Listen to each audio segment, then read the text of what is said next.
Outcry from internet users over the controversial Cybersecurity Act, CISPA, is set to spill into the streets. The hacker group Anonymous is hitting back in response to the bill by launching what it calls Operation Defense Phase 2. We are calling upon the citizens of the United States to physically protest. CISPA, having passed the U.S. House of Representatives on Friday, is now a step closer to becoming law. It's now heading to the Senate as the White House continues to threaten a veto of the bill. The act could allow internet companies to legally share sensitive user information with the American government, a move critics say infringes on privacy and civil liberties. Journalist David Seaman explains how this bill puts everyone at risk. You're going after people before they've even committed anything that's illegal.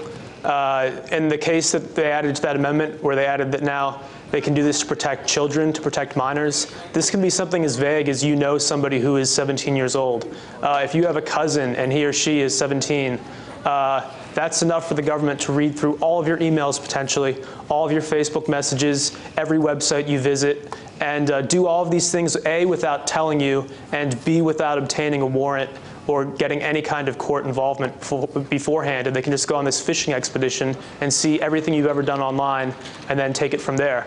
It's just profoundly scary. I don't have a problem with spying on bad guys. I have a problem on spying on people who've done nothing wrong and doing it in the name of protecting children and protecting us from cybersecurity threats that I'm not convinced are even real. There are already a lot of mechanisms for the government to see what bad actors are up to online.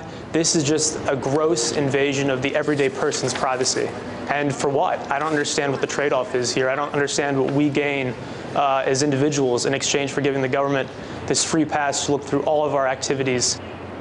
Luke Samuel from online magazine Spiked thinks the CISPA bill is one of the latest attempts by the U.S. government to limit the First Amendment rights of its citizens. Can anyone actually name a significant act of cyber terrorism that has happened in the West ever? No, because it never has done. It's an imagined threat, and it's an imagined threat which now threatens our freedom online. I don't think this is about internet security.